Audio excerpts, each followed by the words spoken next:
Nagkaroon lang naman tayo na ng realization. Kasi naalala ko to sa Joe Rogan dati. Meron siya ini-interview babae. Tapos yung babae may binasang libro. Nalimutan ko na yung title. Ang sinabi ng babae dun sa podcast na yun is lahat daw ng ginagawa natin ay nakapattern daw sa death. It makes sense nga naman. Kasi nga naman, di ba, pag nabubuhay ka, yung katawan mo nasa negatibo. Ibig sabihin, kung hindi ka kumain, malamang mamamatay ka. Kung hindi ka uminom, mamamatay ka. So, in paradox siya, 'di ba, habang nabubuhay ka at the same time kini-kick out ka na rin sa existence. Ibig sabihin namamatay ka na rin unti-unti. Tsaka yung process din ng aging, 'di ba, pag tumatanda ka. Parang unti-unti ka na rin yun nga mamamatay, 'di ba? So may sense din yung book na yun. Nakalimutan ko lang yung title pero majority talaga ng ginagawa natin is for the comfort lang din ng katawan. Sure, may mga pinag-e-effortan tayo like financial kasi yun talaga yung pinaka-importante. At yan lang din talaga yung marirealize mo na pinaka-importante, pera lang. Diba sinasabi nila, relasyon, bagay or ano. Well, kung wala kang pera, walang relasyon na mangyayari. Hindi mo rin may enjoy yung mga gamit. Wala kang pambili ng mga gamit na gusto mo ma-experience. Hindi ka rin makaka-travel. Wala kang pamasahe. So basically, may point talaga yung libro na yun. Nakalimutan ko lang yung title. Na lahat talaga ng ginagawa natin is tungkol lang din sa death. Nakapattern siya sa death. 'Di ba? Kasi nga, yun nga, yung katawan talaga natin ay nasa limitasyon. So, right now, 'di ba?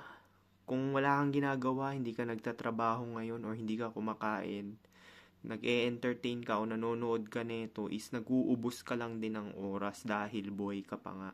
'Di ba? In paradox siya, pero kung iisipin mo is lahat talaga ng ginagawa natin is plainly for survival lang. Kahit na nag-e-entertain ka or wala kang ginagawa. Kasi isipin mo to, yung pagkalam pa lang ng sikmura mo, hindi mo siya control, 'di ba?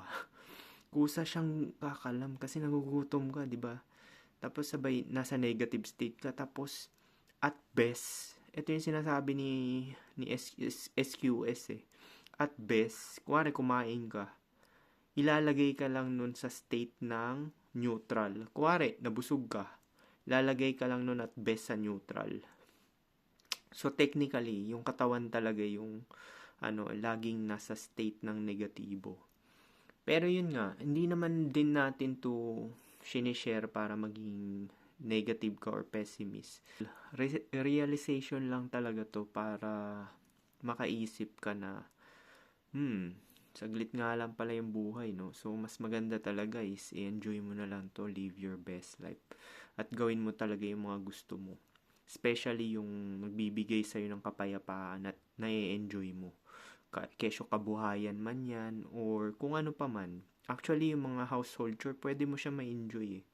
Kasi wala ka rin choice, di ba? Alanganin mong kikilos ka tapos sabay, napipilitan ka lang, naiinis ka. Kasi yung household chores, pabalik pa rin yan sa'yo, di ba? Ikaw rin makikinabang. Kasi kung hindi ka naman din kumilos, nakatambak lang dyan. Maalibad-barang ka lang dahil kalat. So, ang the best talaga is maging open-minded ka na lang talaga sa mga bagay-bagay at isipin mo lahat ng kilos mo is parang lang din talaga, no? Parang i-enjoy mo na lang din talaga. Kasi nga, wala kang choice eh. Diba? Kailangan mong kumilos. So, paano kung gusto mo ng ganitong video, mag-follow ka lang.